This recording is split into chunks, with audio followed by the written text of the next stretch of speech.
Saúde a igreja na graça e na paz do Senhor Jesus. Amém? Amém. Quero convidar os irmãos a abrirmos nossas Bíblias no Evangelho de Mateus, no capítulo 20.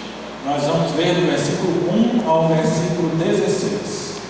Mateus, capítulo 20, de 1 a 16.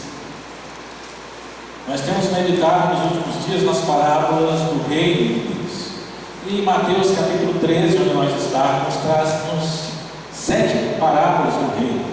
Mas, quando nós nos procuramos os evangelhos, aparecem outras palavras, às quais Jesus dedica a mesma e semelhante apresentação. Ele diz, porque o reino dos céus é semelhante àquilo que ele vai propor. E, entre elas, nós temos aqui Mateus 20.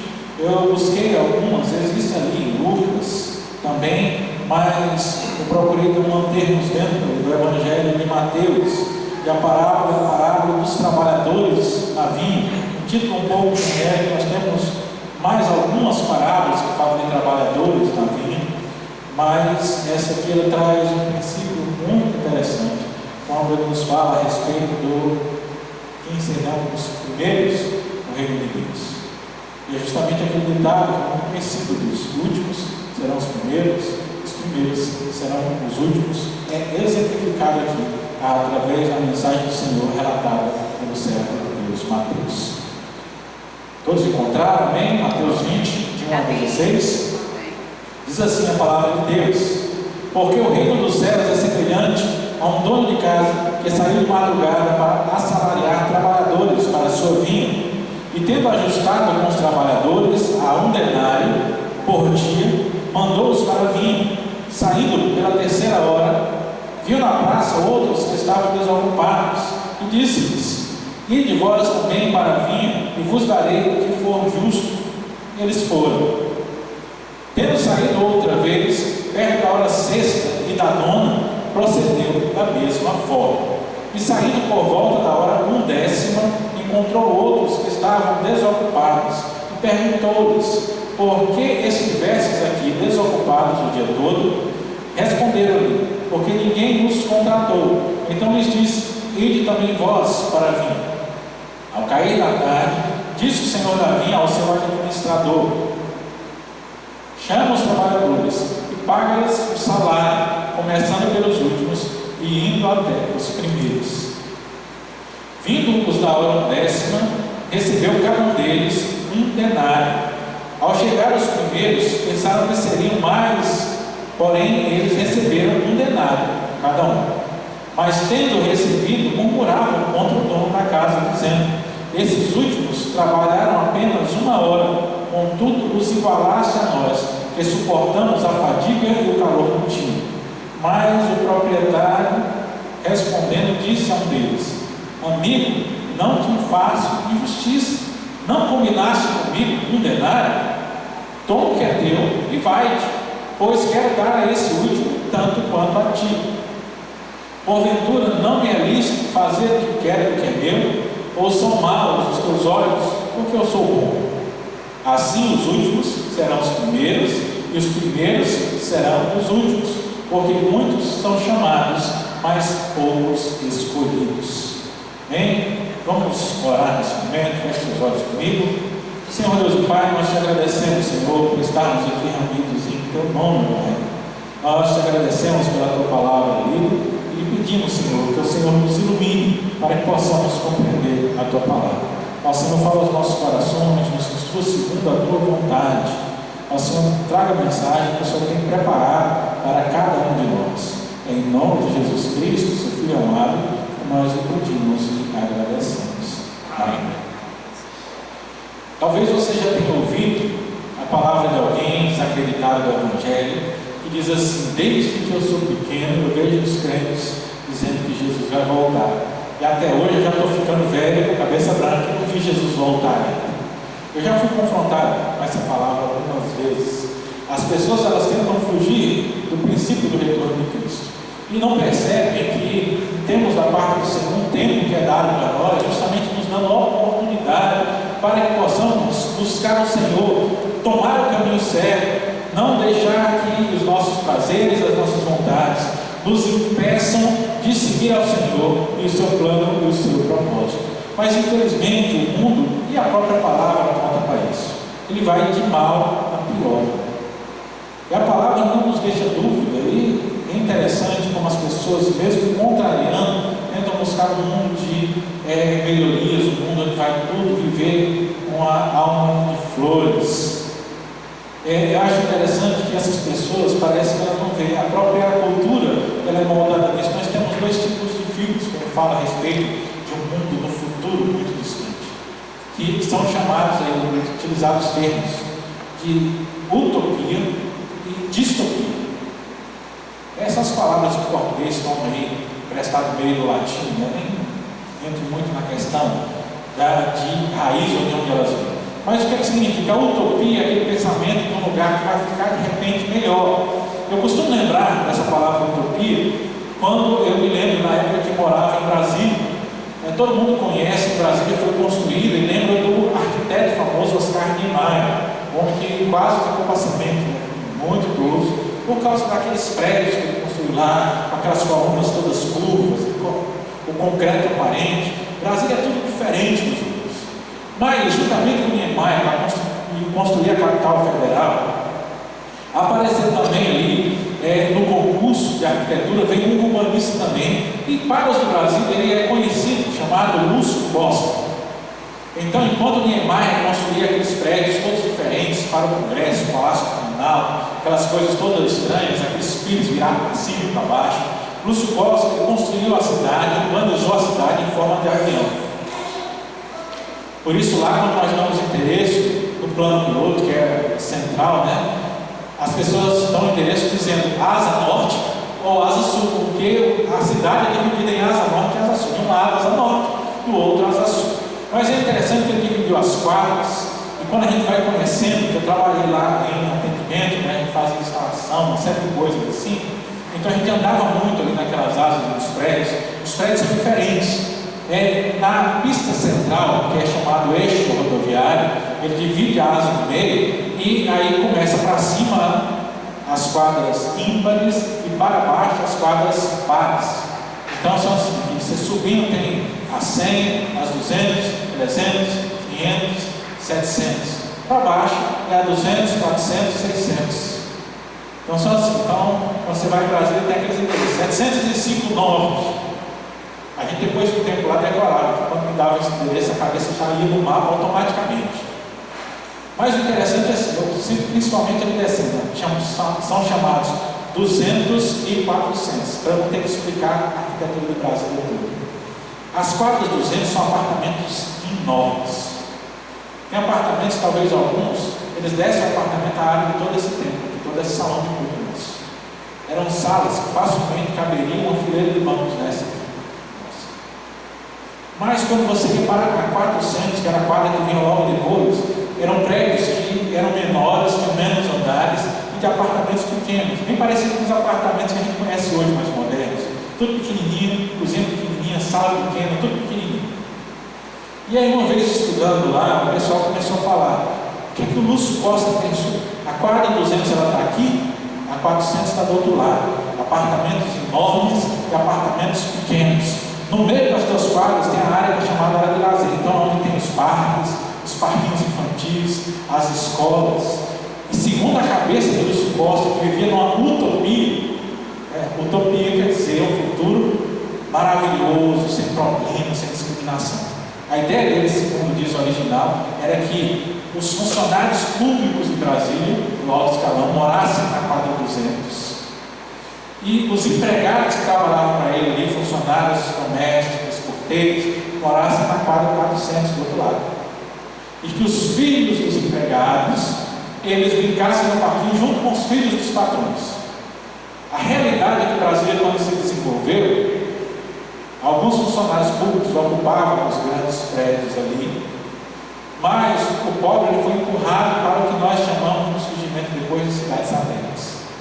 Ninguém que tinha pouco poder aquisitivo, que trabalhava para alguém ali, morava no plano piloto. Quando você chega lá é justamente isso. Moravam nessas cidades satélites, Tabatinga, Ceilândia, Braslândia, e você pega um ônibus, 1 hora e pouco de carro para você chegar no plano piloto e trabalhar. Por quê? Porque não existe utopia.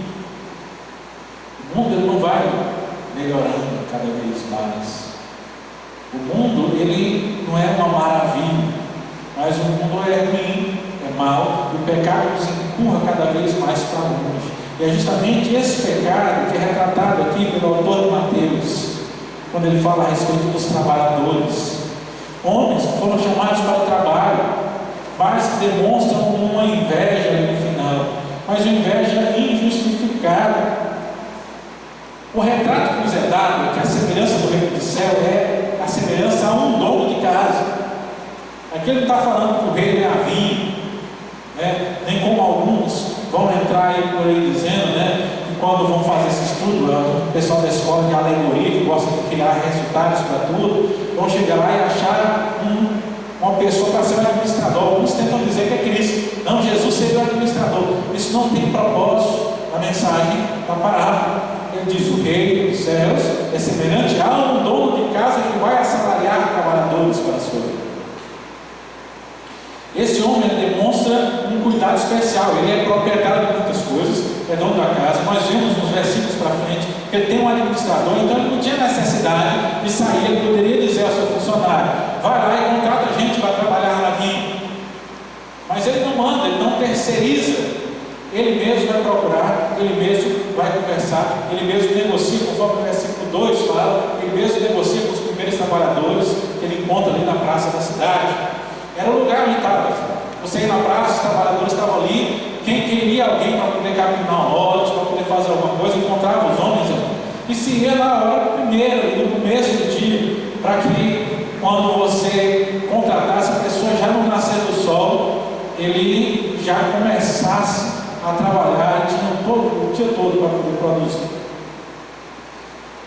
E ele era recorrente, porque o texto nos fala que ele procura uma vez, depois ele retorna outra vez, depois de novo, mostra que estava procurando cada vez mais pessoas, ele estava regulando recursos, ele queria muita gente trabalhando, limpando. Era como que aquela vinha, talvez, como os judeus faziam, era algo que era plantado ali bem próximo da casa, e geralmente eles tratavam ela como algo especial, não era a plantação só que ficava lá nas suas terras. A vinha era como se fosse o próprio jardim da casa.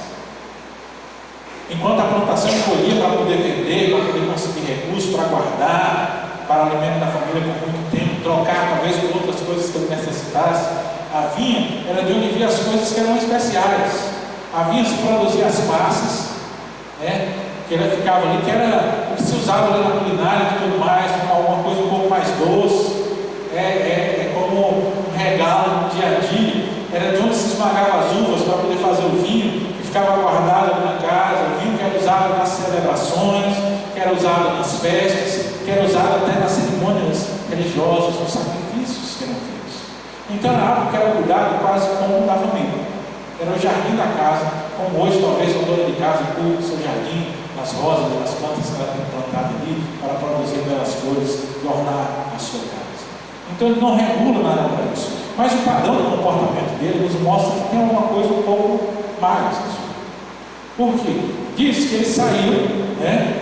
Ele saiu para assalariar. Isso era de madrugada. Madrugada quer dizer o quê? Que o sol ainda não nasceu. Quando é que o sol nasce? 6 horas. É o horário que o sol nasce. Né? Então antes do sol nascer, ele vai até os trabalhadores. O bom trabalhador vai estar ali. Já está pronto, porque ele sabe que quem procura cedo. Mas diz que depois de ir lá conversar, ajustou, no versículo 2, diz que ele ajustou os trabalhadores, só foi para condenar, eles se comportaram e mandou eles para vir. Só que aí depois ele vai usar aí a forma de marcar o tempo hebraico. Ele diz que na hora terceira ele sai mais uma vez. Para o judeu, a primeira hora é 6 horas quando o sol nasce. E a partir daí ele vai contando as horas do dia. Igualmente, quando ele fala da vigília da noite, você já viu no texto bíblico falar? Na primeira vigília da noite, ele dividia a vigília da noite em 3 horas, mais ou menos. Então, das 6 horas até as 9 horas, a primeira vigília, das 9 até as 12, a segunda, das 12 às 3 da manhã, a terceira, das 3 da manhã até as 6, a quarta vigília da noite. Durante o dia, ele contava a primeira hora, a segunda hora, a terceira hora, contando a partir da hora que o sol nasce. Então, quando diz no versículo 3 que ele sai na terceira hora, isso é 9 horas da manhã, já é um pouco tarde, mas ele sai mais uma vez e diz: eu quero mais gente, então vou procurar. E encontrou outra vez trabalhadores. e mandou eles para vir.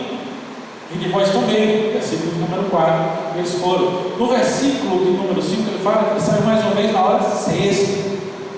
Se a terceira hora é 9 horas, a hora sexta é meio-dia.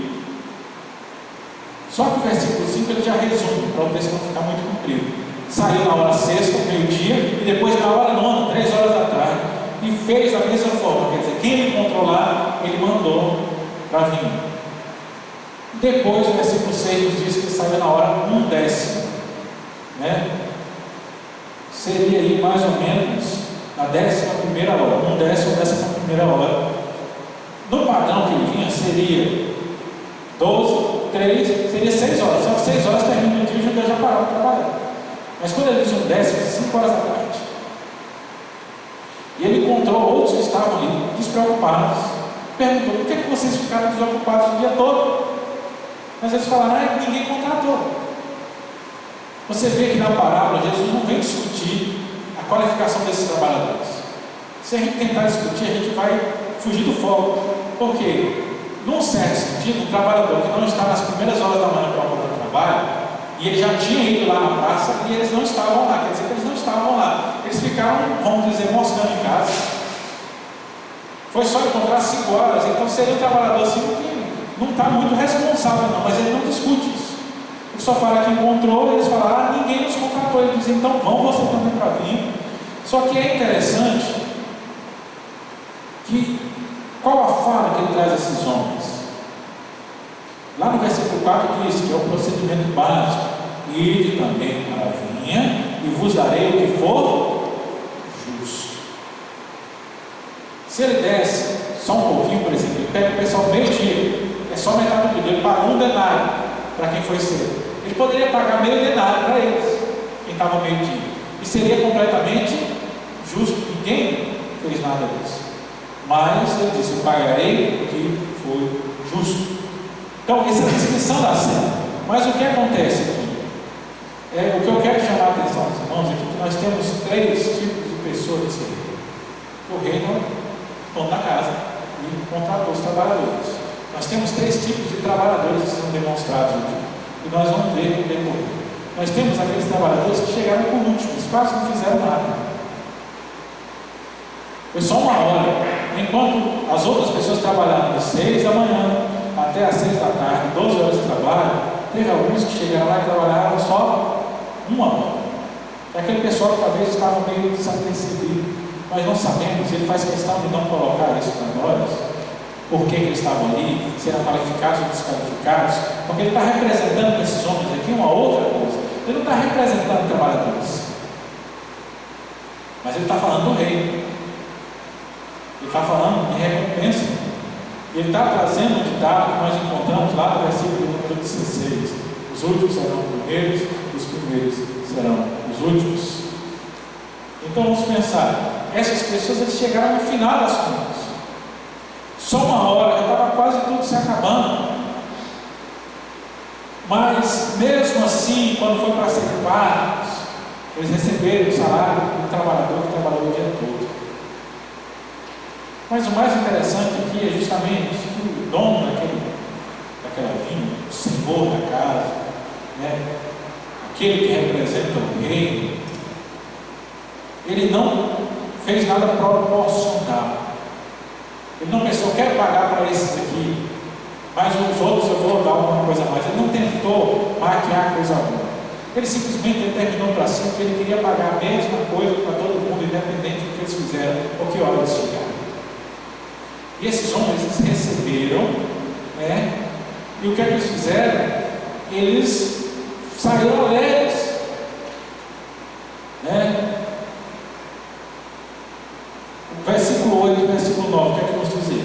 Ao cair da tarde, o Senhor disse ao seu administrador: chama os trabalhadores e paga-lhes o salário, começando dos últimos e indo até os primeiros. Vindos da hora 10ª, recebeu cada um deles 1 denário. E ao chegar os primeiros, pensaram que receberiam mais. Então, os que chegaram por último receberam 1 denário, a mesma coisa que todo mundo ia receber. Agora, é interessante aqui. O princípio judaico é mais ou menos assim: você vai atender primeiro quem chegou primeiro. Até um negócio que está na nossa justiça comum. Quando você pensa em algum lugar, geralmente a gente chega em algum lugar e você vê uma fila. Para que é a fila? A fila é para saber quem chegou primeiro. Quem chegou primeiro está na frente da fila. Quem é que vai ser atendido primeiro? Quem está na frente. Mas o Senhor falou ao seu administrador que paga primeiro os últimos. Comece pelos últimos. Há uma proposta, uma proposição que é interessante. Se ele tivesse pagado na ordem, pagar os primeiros que chegaram primeiro e depois pagar os últimos, pense como seria isso aqui. Você acha que um trabalhador chegava, ele recebia o seu salário e ele ficava ali olhando o que ia acontecer? Esses homens eram chamados na Bíblia de jornaleiros. Eu lembro quando criança, eu ficava vendo, não, um jornaleiro, eu pensava, esse povo tinha jornal naquela época. Mas jornaleiro diz respeito àquele que trabalha a jornada de um dia. Um trabalhador de jornada. Eram jornaleiros. Essas pessoas, elas trabalhavam para viver e para comer. Então, quando eles recebiam o salário ordenado, a primeira coisa que ele fazia era procurar alguém comprar algo para a sua casa, para se alimentar. Porque geralmente ele não tinha nada, então ele trabalhava para comer. Ele trabalhava para juntar poupança, essas coisas. Isso não existia para esse tipo de gente, para o pessoal dessa classe social. Então, o normal é que ficava todo mundo ali, aí veio o capataz e dizia, olha, está aqui o salário, dá um denário, dá uma moeda, caía na mão, ele já fechava a sua mão, dava as costas e ia embora. Se ele pagasse aqueles que chegaram primeiro no denário, eles fecham a mão e vão embora. Não tinha curiosidade, por que eu vou ficar aqui vendo quanto é que os outros vão receber? Só que como ele mandou pagar primeiro os últimos, os que chegaram cedo, eles viram aqueles homens recebendo o salário que foi prometido para eles. E aí é o tempo que nós vemos, isso está no propósito do texto. Deu tempo para eles pensarem, para eles conjecturarem, para eles imaginarem. E aí na sua mente já ficaram pensando, não, nós vamos receber mais.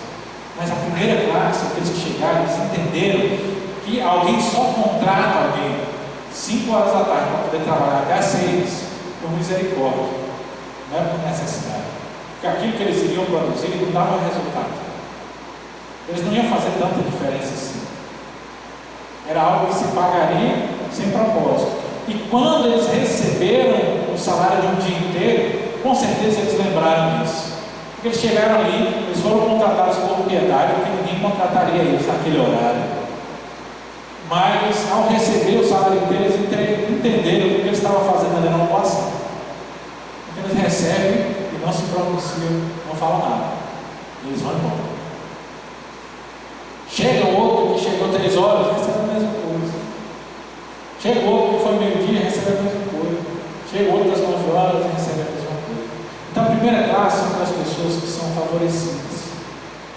E aqui a gente precisa contextualizar conosco hoje. Quem estaria representando? Você está falando do reino onde as pessoas são chamadas para o trabalho, do trabalho de Deus. E alguns são chamados lá no comecinho e outros bem depois. Ele está falando de aqueles que são chamados a Deus. E aqui ele está falando das pessoas que muitas vezes, a exemplo na Bíblia que aparece do Adão da cruz, ou talvez aquelas pessoas que já encontraram Cristo já em idade avançada, ou pessoas que se encontraram no Evangelho, mas vieram a perder a sua vida logo depois, ficaram a sua vida logo depois. São pessoas que talvez a gente, na nossa perspectiva humana, entenda que eles não viram necessário, eles não viveram o tempo, eles não conseguiram servir a Deus. O serviço que eles ofereceram foi pouco, mas a ênfase do texto é que no reino dos céus, mesmo aquele que serviu pouco, ele ainda vai receber a mesma recompensa. E o que é a recompensa daqueles que chegam no reino dos céus? Salvação. Então, para Deus, não importa se a pessoa ela se converteu com 7 anos de idade e viveu uma vida plena diante do Senhor, ou se de repente, já com idade bem avançada, aqui ele foi confrontado com a palavra de Deus e finalmente decidiu-se pelo Evangelho, como tem um hino nosso, canta muito bem, né? Ele fala que muitas vezes nós negamos o Evangelho e até que os nossos olhos foram abertos, nós caímos e nós mesmos entendemos a Cristo. Mas todos vão receber a mesma moeda, a mesma medalha, a mesma salvação em Cristo Jesus. E para nós precisamos entender, porque nós hoje, se formos comparados a toda a linha da história, nós estamos aí como esses últimos que foram contratados de fora. Porque o Evangelho está aqui há 2000 anos. E nós, eu creio que não tem ninguém aqui que chegou aos 100 anos. Comparado com 2000, 100 anos é mínimo. Se fosse fazer a escala, a gente não seria nem os contratados às 5 horas, a gente seria contratado às 5 horas e 45 minutos. Então nós somos esses últimos. E a mensagem é que a gente precisa ser o quê? Grato. Foi nos dado uma oportunidade do rei, quando ele disse: e de vós também trabalhar na vinha. Eles não discutiram o que é que eles iam receber. A mensagem foi: eu vou pagar vocês o que é justo. E eles confiaram no Senhor e foram. Talvez alguém possa dizer: ah, mas já está tão assim, o mundo está tão desse jeito, para que eu vou servir a Deus agora? Ou talvez olhe para a sua vida e diz: não, tem muita coisa para fazer, não tenho tempo para servir a Deus agora. Mas eles, mesmo chamados rapidamente, eles foram. Eles atenderam o chamado. O desafio é para nós hoje entendermos assim, que Deus nos chama, nós precisamos atender o chamado. Quanto tempo nós deixamos para trás antes de vermos a Cristo, antes de nos entregarmos a Cristo? Mas Ele nos dá a oportunidade. E a gente não tem que pensar que o tempo é vão, mas tudo aquilo que nós dispomos em fazer o coração para Deus, nós precisamos abraçar, entender e vamos receber exatamente a mesma coisa, como nós cantamos. Ele pagou o alto preço na cruz pelos nossos pecados. E a gente não precisa nem calcular quanto valeu eles. Porque aquele que tem a sua dívida paga, ele se esquece porque já não tem mais nada a dever. E nós, diante de Deus, precisamos nos espelhar também nesse final de hora. Talvez nós não sejamos esse, se ainda, segundo o tempo humano, o Senhor ainda se demorar um pouco, segundo a nossa perspectiva de tempo. Quem sabe Jesus leva mais de 200, 300, 500 anos para vir. Nós sabemos que a Bíblia diz que pode ser agora, pode ser amanhã, pode ser um piscar de olhos, ele chega, mas pode ser também daqui a 1000 anos, porque para ele 1000 anos é como um dia, e um dia é como 1000 anos.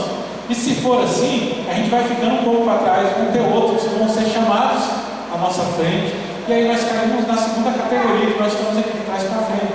Nós temos aqueles das 9 horas, nós temos das 12 horas, nós temos os das 3 horas da tarde que foram chamados para trabalhar na vinha, estão lá. Esses foram um pouco mais, os das 9 horas ainda pegaram um pouco do calor do meio-dia, não chegaram tão cedo, talvez não estavam tão fadigados. Os que foram chamados às 12 horas chegaram no ápice do sol, mas eles começam a trabalhar, e a tendência é que enquanto ele está trabalhando, o sol só vai esfriando, o sol não está esquentando. Quem chegou às 6 horas pegou o sol esquentando até o máximo e depois o sol esfriando. Mas eles não, já chegaram ali no alto, então o sol vai esfriando. E é interessante porque quando nós pensamos até meio-dia, aquele que é contratado, ele chegava, os outros já estavam ali cansados, já bateram muito. Talvez ele chegasse com aquele ânimo para dar aquele gás no final do dia para poder continuar o trabalho, limpar a vinha, podar o que precisava, carregar as madeiras, talvez carregar as pedras que fossem necessárias. E essas pessoas, elas não são citadas aqui. Nós vemos que o texto, ele fala daqueles que chegaram por último e receberam um denário. E aí foi pagando todos os outros, só que os outros, eles entram naquela perspectiva. A gente olha, quando você começa a contar a história, a pessoa vai falando, e o primeiro recebeu, e o segundo recebeu, e assim o terceiro, o quarto, o quinto, e aí ele nem tem a disposição de falar, o quinto recebeu, o sexto recebeu. Sabe, a gente coloca no meio da história, eles já estão na estatística. E assim, essa segunda categoria de pessoas aqui do reino de Deus são pessoas que estão na estatística. São pessoas que, se nós olharmos na perspectiva da história da igreja, é gente que viveu no passado. Nós vamos estudar a história, nós encontramos os grandes avivalistas, nós encontramos os homens, grandes pregadores do século passado, tanto no século XVIII, século XVII, século XVI, que pregaram na Europa, pregaram na Inglaterra, homens que levantaram nações, desenvolveram o reino de Deus, homens que enfrentaram a perseguição por causa do Evangelho, e através dos quais o Evangelho chegou até nós, mas que eles receberam, como nós, a mesma coisa, o mesmo denário, a mesma salvação. Nós somos igualmente agraciados, e igualmente demonstrados por justamente não serem citados, que eles recebem com alegria aquilo que foi proposto. Porque ele sabia que quem chegou meio-dia, ele sabia que ele não merecia um denário inteiro. Então aquilo que nós temos no pagamento é uma demonstração da graça de Deus para cada um de nós. Ele vai dizer a esses homens, esse segundo grupo, é um grupo que eles não são nem tão agraciados como se chegaram para o último. E a palavra diz: aquele que mais é dado, mais será cobrado. Ele fala que aquele que sofre mais vai receber mais graça. Onde abundou o pecado, superabundou a graça. Então talvez eles não viram essa graça tão grande. Talvez nós encontramos, não só no nosso tempo, mas em toda a história, pessoas que assim, eles viveram. Nós temos grandes avivalistas em 1700, 1600 aí, na Europa, na Inglaterra, talvez até nos Estados Unidos. Mas também temos naquela mesma época cristãos que viveram de uma forma muito simples. Talvez não fizeram tão grande coisa, mas que fizeram a sua parte na história. Como eu gosto muito da história do diácono, uma das igrejas da Inglaterra, dirigindo um culto quando todo mundo tinha faltado, dia de chuva, ele traz uma mensagem que nem era tão lá essas coisas, mas tocou o coração de um jovem que entrou todo molhado no fundo, e esse jovem se tornou um dos grandes pregadores daquele centro. Talvez é uma simplicidade daquilo que se está fazendo, nem são tão grandes coisas, não é uma graça tão grande que nós temos experimentado, nós não temos visto um milagre tão grande, mas nós temos sido abençoados com a graça de Deus na mesma medida de ter entrado no reino dos céus. E aí ele vai demonstrar que há gratidão naqueles que foram tirados do pecado, mas há naqueles que também parece que não foi tão grande coisas, mas deve haver uma grande gratidão no nosso coração. Porque o prêmio independente, se nós somos os primeiros, os do meio ou um pouco mais atrás, o prêmio é grandioso para todo mundo. O reino é maravilhoso para todos e nós precisamos aprender a ser gratos. Esse segundo grupo de pessoas vai nos ensinar. Nós devemos ter gratidão mesmo quando tudo parece não ser tão grandioso assim. Infelizmente, nós vivemos um tempo de emocionalismo. E as pessoas querem ver o reino só com grande emoção, com frio na barriga, com arrepio, com grandes coisas. As pessoas querem ver milagres. Mas, como já dizia um grande pregador brasileiro e grande teólogo, o verdadeiro milagre, a verdadeira fé, a verdadeira convicção, aquela que permanece firme, mesmo quando não vê, não ouve e não sente, mas continua firme no reino de Deus. Porque a palavra fala no coração. Eu só preciso que a palavra me garanta que o Senhor tenha lido para me oferecer. A salvação é dada por Cristo sem meu merecimento. Eu preciso crer nisso. Mesmo que eu não tenha visto nenhuma grandiosidade na minha vida, mesmo que eu não tenha visto nenhum grande milagre, ou até mesmo que eu viva uma vida que aos meus olhos é uma vida medíocre, mas porque espiritualmente eu não tenho conseguido enxergar, mas eu preciso permanecer fiel, porque mesmo assim eu estou debaixo da graça de Deus. Nós estamos debaixo da graça de Deus. E aí o exemplo que eu falo, quando a gente fala sobre viver o reino de Deus, eu sempre costumo confrontar os irmãos da igreja. Qual fruto você tem produzido? Nas parábolas do reino, eu costumo ter na lista dos textos também aquele que diz: eis que o machado está posto à raiz das árvores, e toda árvore, pois, que não produz bom fruto, será cortada e lançada no fogo. Então, o desafio é para nós produzirmos, e muitas vezes isso confronta o nosso coração. Nós pensamos: o que é que eu tenho feito? Ou aquele mesmo na internet, o sujeito diz: meu Deus, eu nunca fiz nada. Mas se a nossa vida nós observarmos direitinho, às vezes nós estamos fazendo pelo reino, a gente só não conseguiu enxergar ainda. Eu passei por essa crise existencial na adolescência e juventude. O que é que eu fiz? E pensando, mas Deus nos coloca para ver lá depois que você já entra na idade adulta e você começa a olhar para trás, talvez você se encontre com pessoas que você conheceu e fala: lembra do fulano que a gente andava, que a gente falou tanto com ele, hoje é crente. Às vezes você encontra a pessoa e ele fala: nossa, aquele tempo que a gente andava junto, quantas vezes você falou para mim, quantas vezes você me deu um exemplo, aquilo tocou meu coração, naquela época eu não entendia, mas depois a palavra bateu no meu coração, eu lembrei de tudo aquilo e como você foi parte da minha vida para que eu pudesse conhecer o Evangelho. A gente precisa procurar essas coisas, não precisa ser algo grande, não precisa estar vendo, mas o Senhor está ali, o Senhor está operando em nós, a graça está sobre nós precisamos estar prontos a ser gratos. Porque a única coisa que a gente pode oferecer para Deus é gratidão pelo que Ele deu, mas a gente não pode dar nenhuma compensação pelo que Ele nos oferece. Então, igualmente, mas lembrando talvez uma perspectiva não tão abundante, não tão visível de graça, nós precisamos ser gratos a Deus. Porque quando a gente vai evangelizar, é comum que os pais de jovens, quando é um jovem, sabe aquele jovem que perturba, sabe aquele jovem que some, que sai de casa, volta de madrugada, que bebe, sabe, que dá trabalho para os pais. Quando a gente pega um jovem desse se converte, os pais dizem assim, graças a Deus, eu estava vendo a hora desse menino entrar numa coisa errada. Mas na mesma medida, quando a gente evangeliza, e é um jovem concentrado, estudioso, sabe aquele bom aluno, que não dá trabalho para os pais, muitas vezes nós pegamos o evangelho e o pai descrente, quando esse garoto resolve se vir na igreja, fala, meu filho está perdendo a vida. É o mesmo evangelho que é oferecido, mas as pessoas olham da sua perspectiva e pensam, se alguém está dando trabalho, tem que parar de dar trabalho mesmo. Mas quando o menino é um menino bom, aí eles desprezam o evangelho. Essas pessoas nos mostram que nós não podemos desprezar a bênção de Deus independente da nossa situação. Por isso eles estão no mesmo grupo. Das 9, das 12, das 3, está todo mundo no mesmo grupo. A graça talvez não seja tão manifestada, mas eles entendem que é graça. Mas por último nós temos os das 6 horas da manhã. E aqui a ênfase dele não é principalmente da bênção que recebeu. Mas é o grande problema, e esse aqui é o grande desafio que fica para nós não deixarmos o nosso coração cair nessa situação. Porque eles chegaram cedo. Só que como o Senhor mandou pagar primeiro os últimos, para depois chegar até eles, deu tempo na sua mente. E o grande problema do ser humano é que o ser humano sempre acha de si mais do que merece. As pessoas costumam falar que nós vivemos em tempo de depressão, em tempo de baixa autoestima.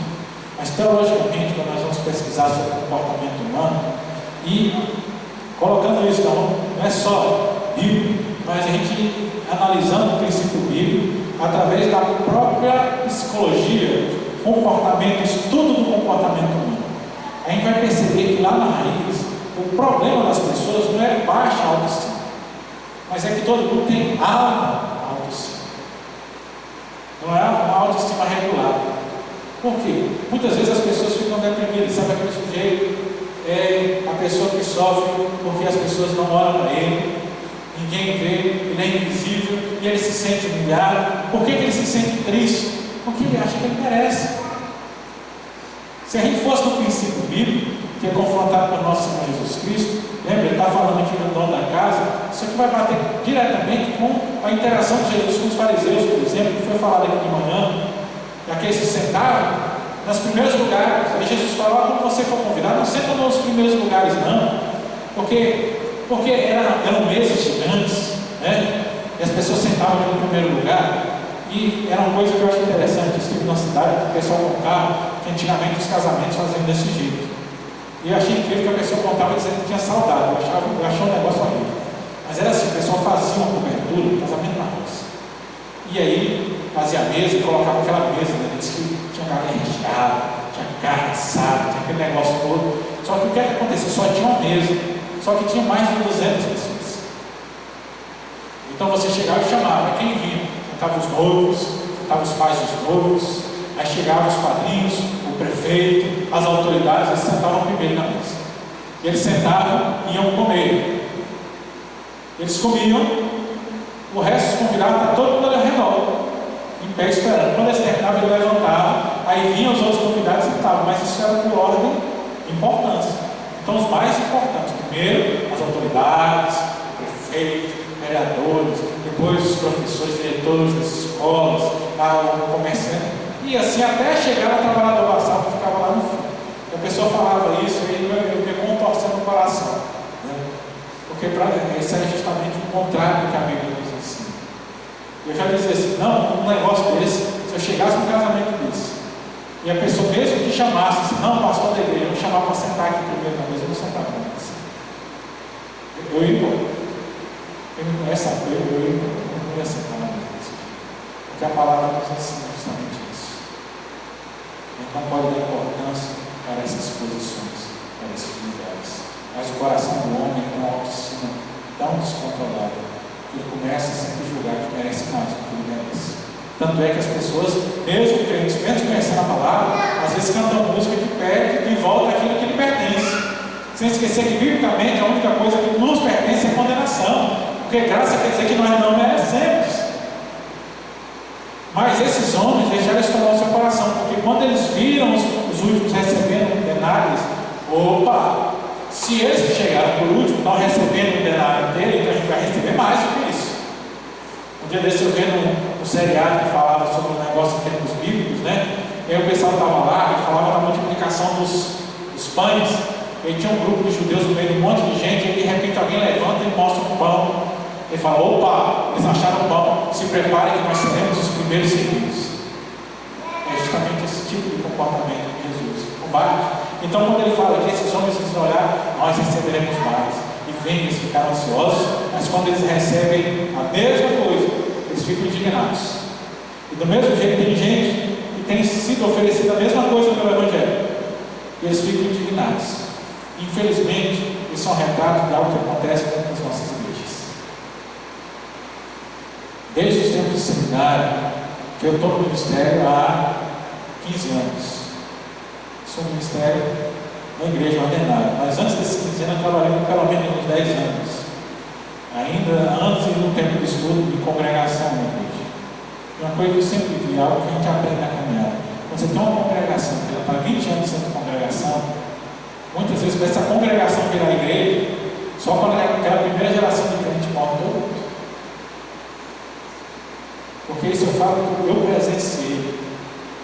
Gente que quando está sentada na igreja, que está na congregação lutando ali, ano após ano, 5, 6, 8 pessoas.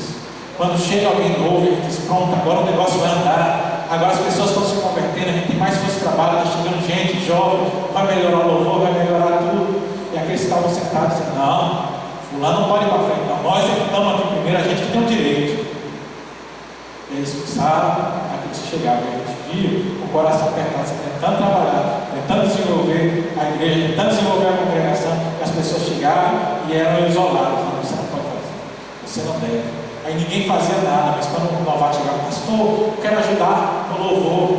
E você colocava, ele começava a se levantar as pessoas, não, se ele está no louvor, tem que estar também. E aí iam apertando, até que iam empurrando, até que mandava embora. É exatamente o mesmo comportamento desses homens desse grupo aqui. Eles chegaram primeiro e ele disse, é injusto. Porque a gente está aqui, ele pegou o sol o dia todinho, esse pessoal que chegou depois recebeu a mesma coisa. Como é que você ousa nos igualar a eles? Nós chegamos primeiro. Só que o texto está justamente nos trazendo a mensagem do versículo 16, dizendo que esse tipo de pensamento vai demonstrar que os últimos serão os primeiros serão os últimos. Jesus não está simplesmente invertendo a ordem programada, mas ele está dizendo que aquele que acha que merece o primeiro lugar é porque ele não merece. Jesus vai chamar aquele que na humildade não se considera digno de estar. Por isso que ele diz, não senta no primeiro lugar, senta no último. A lógica do Senhor. Você chega no banquete, não senta na primeira cadeira para tentar dizer que é próximo do anfitrião da casa. Porque se chegar alguém que é mais próximo que você, de repente ele vai chegar e dizer, ó, você pode ceder esse lugar aqui, porque esse primeiro lugar aqui é para o meu amigo aqui, há 20 anos. A gente não tem todos, não. Você pode sentar aqui no terceiro, por favor. E ele ainda vai estar na frente, mas no momento que ele é tirado do primeiro para o terceiro, ele já perdeu toda a credibilidade. Mas ele diz, não, antes você sente lá mais afastado. Porque é melhor você sentar afastado e o dono da casa dizer, meu amigo, não se sente aí não, venha para cá, chegue mais perto. Né? Eu acho interessante isso, porque parece que muitas vezes querem que a gente entende só isso, pensando nos bancos da igreja. Porque muitas vezes a gente chega, vai todo mundo nos outros bancos, a gente não vem para frente. Mas a gente tem que chamar o povo, meus irmãos, chega mais para frente, chega mais para frente. Mas a gente está aqui no estudo bíblico, reunião de oração, fazemos aqui. Às vezes eu ficava aqui na reunião de oração, às vezes tem poucas pessoas. Mas os irmãos chegavam, você estava lá atrás, não tinha ninguém aqui na frente, ficava tão longe assim, aí a gente chamava os irmãos, irmão, chegue mais para cá. Eu mais entendo, quando a gente chama, chega mais para cá, quer dizer, você é mais importante, chegue mais perto, vamos ter um pouco mais de valor humano. A humildade é essencial para o cristão. Quando esses homens eles tentaram argumentar, eles diziam, você os igualou a nós, tipo, nós não podemos ser igualados, a gente é melhor do que isso. E toda é melhor do que alguém, o que é que vai acontecer? É a senha para a gente ser derrubado. O Senhor é claro quando Ele nos diz que os exaltados, aqueles que se exaltam, serão humilhados, mas aqueles que se humilham serão exaltados. O Senhor trabalha justamente no ponto contrário. E Paulo, ele exalta o crente humilhando.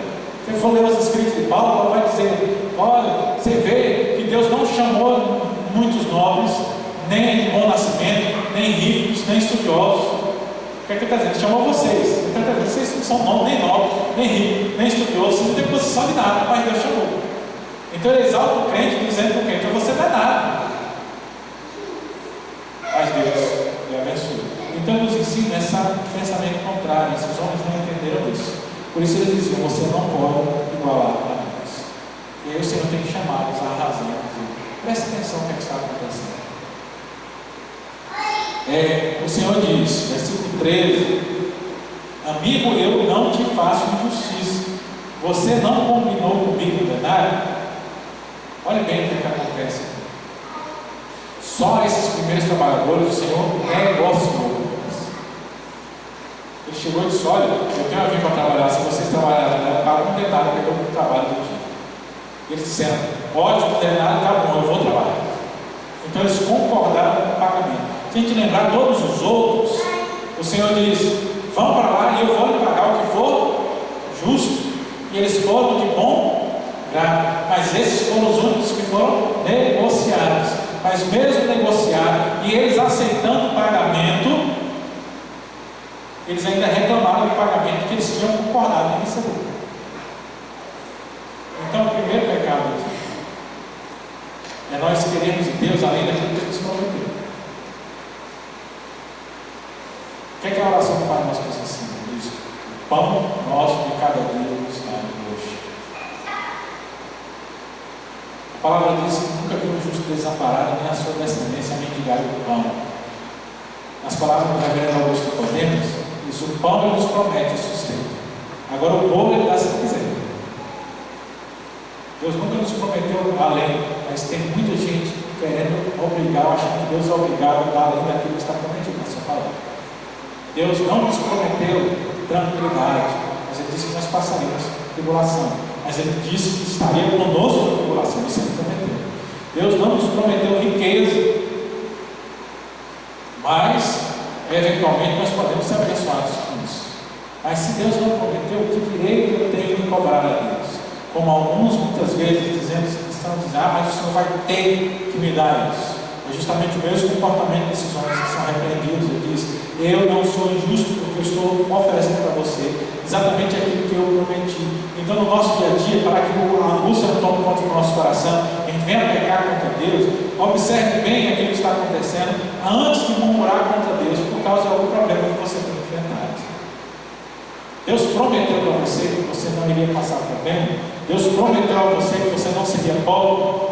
Jesus, quando os discípulos reclamam lá do alabastro quebrado, do perfume, dizendo: poderíamos vender e dar aos pobres. O que é que ele diz para eles? Os pobres sempre estão convosco. Quer dizer, enquanto houver mundo, vai ter pobre. E de repente a gente acha que a gente não pode ser mais pobre. Não, então a injustiça é nós queremos de Deus aquilo que Ele não nos prometeu. A gente tem que aprender a ser grato quando Ele entrega o que nos prometeu. E se Ele entrega mais do que nos prometeu, mais gratos ainda. Mas a gratidão ela precisa estar sempre presente. Assim como o prêmio ele é igualitário para todos, independente do tempo, a gratidão ela deve ser igualitária em todos, independente de quanta graça foi perdoada, quanta graça perdoou. Segundo, o Senhor vem já para poder fechar e quebrar todo o argumento. Lá no versículo 15: porventura não me é lícito fazer o que quero, o que é meu? Ou são maus os teus olhos, porque eu sou bom? A segunda coisa é questionar o que Deus dá. E às vezes nós deixamos o nosso coração nos levar a isso. Nós fomos chamados. Ele diz: olha, eu ofereço isso. Nós concordamos, nós estamos diante do Senhor. Mas de repente nós concordamos com Deus. Nós aceitamos o chamado de Deus. Nós aceitamos a tarefa que Ele nos deu. E de repente a gente está dizendo: não, mas essa tarefa não está demais, eu não quero mais. Eu vou largar. A nossa igreja não funciona no sistema que que ele é renovado em ciclos anuais. Tudo é contado ano após ano. Os cargos que nós temos, eles são de um ano. Então você vai de janeiro até dezembro. Pensa uma coisa que me deixa, como ministro de Cristo, responsável pela igreja, me deixa indignado. É justamente quando as pessoas que deveriam ser gratas toda a vida a Deus por aquilo que Deus tem dado, muitas vezes pega o cargo e diz: não aceito esse desafio durante esse ano, mas antes do ano encerrar, ele diz: já não aguento mais, vou deixar para trás. Isso demonstra ingratidão com o Senhor. O Senhor está dizendo: eu não posso dar o que eu quero, agora tem que ficar dando mais para você porque você acha que merece mais. O versículo 14 diz: por que você não pega o que eu estou dando e vai embora logo? Eu não posso dar esse último, a mesma coisa que eu dei para você. Não é meu, eu não estou dando a quem eu quero. Isso serve para nós vermos, porque muitas vezes o Senhor tem abençoado pessoas e nós não entregamos abençoado. E aqui eu chamo a atenção principalmente a vidas que são transformadas. É algo que via antigamente na igreja, mas hoje tem se perdido. Parece que hoje a gente não acredita que Deus tem poder para transformar. A gente está entrando na onda do descrente que não conhece a palavra, e quando alguém se converte, fala: mas depois de aprontar tanto, agora quer dizer que é crente. Como se Deus não pudesse salvar alguém que teve uma vida desregrada. A gente não acredita mais como o crente antigamente acreditava que Deus pode salvar o assassino, que Deus pode salvar o ladrão, que Deus pode salvar o cachaceiro, que Deus pode salvar as pessoas. A gente fica pensando no crente só aquela pessoa que já tem uma vida assim, diferente. A pessoa já é mais ou menos em cima da média. É aquele que a gente diz assim: fulano já é tão bom, só falta ser crente. E a gente acha que o evangelho vai agir só ali. E às vezes Deus age em pessoas que nem se pode imaginar. Eu me lembro de uma vez que me entristeceu meu coração, conversando com um irmão da igreja, com um irmão do trabalho da igreja, oficial da igreja, sobre um jovem que havia na cidade. Um jovem, sabe aquele jovem assim? Pensa num jovem envolvido com as coisas assim meio erradas, de leve, mas envolvido com coisa errada, aqueles negócios que ainda é proibido. O povo está tentando liberar tudo. E acreditava em disco voador, sabe esse tipo de coisa assim, pessoalmente bem doido assim. Mas eu conseguia ter uma conversa muito boa. Eu sentia que de vez em quando ele dava uma tremida na palavra. E eu insistia em conversar. Só que aí o meu problema é que eu fui comentar isso com a pessoa. E no mesmo momento a pessoa levantou: aquilo ali é um nóia. Aquilo ali não tem jeito, essa pessoa não vale nada não.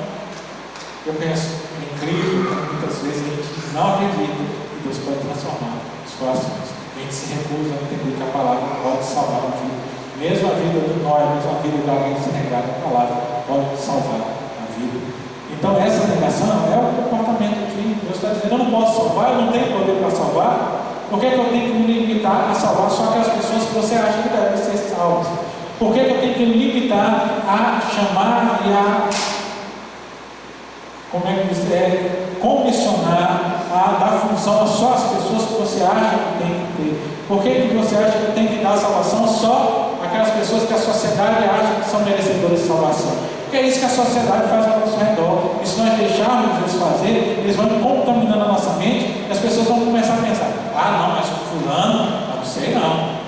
Será que pode acontecer alguma coisa? Ou como fazem os outros: mas fulano aprontou a vida toda, agora diz que é crente. Tinha um sujeito que foi preso por causa do crime, foi algo que repercutiu no país, e depois ele saiu. Quando ele saiu, cumpriu a pena, né? Não foi nem aquela saída, sabe, que parece que a pessoa parece que tinha que ficar mais um tempo, eles fazem tanta manobra. Ele ficou lá grande parte da pena, saiu assim, com uma progressão bem razoável, não foi nada assim escandaloso, e saiu de lá, foi direto para a igreja, tinha convertido dentro da cadeia. E as pessoas diziam: foi lá, matou, aprontou, agora diz que é crente. Não dói quando o mundo fala, mas quando um crente entra nessa mesma conversa, isso dói no coração. Porque justamente é o que Deus fala para nós. Porque Ele não vai chegar para o mundo e dizer: vocês, Ele vai falar conosco. Ele chegou, nos chamou e disse: olha, eu vou oferecer isso aqui. Nós temos a promessa, nós temos a palavra. Ele diz: é isso que eu estou oferecendo. Depois a gente chega para reclamar com Ele, porque Ele ofereceu melhor a outras pessoas e não a nós. O Senhor está dentro de nós. O reino é isso. O reino é um dono de casa, faça trabalhadores para a sua vida.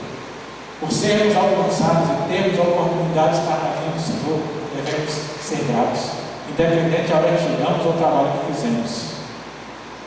Mas felizmente para nós, eu não posso deixar fechar a história do texto sem lembrar que em outros lugares da Escritura, para complementar isso aqui, o Senhor diz que Deus não é esquecido, Deus não é homem, Deus não é injusto para não observar e não se lembrar do trabalho que nós fazemos em nome dele. Então, não deixemos que o nosso coração nos leve a ser como esses homens que nós por último falamos, ficarmos ressentidos com Deus, achando que nós merecemos mais do que realmente nós merecemos. Mas sejamos gratos por tudo, porque o Senhor tem nos concedido o teu reino. Se recebemos o reino, é suficiente. Estamos no reino. Alegre-se o nosso coração. E como o Salmo diz, quando o Senhor restaurou a nossa sorte, nós ficamos como quem sonha, e a nossa boca se encheu de júbilo, nossos lábios se encheram de risos, e nós começamos a clamar entre as nações grandes coisas do Senhor tem feito por nós. Com efeito, grandes coisas o Senhor fez por nós. Por isso, nós estamos alegres. Amém? Feche os olhos comigo. Senhor Deus e Pai, nós te agradecemos, Senhor, que a tua palavra nos traz o teu reino, Pai. E o reino aqui demonstrado é um reino que nos chama.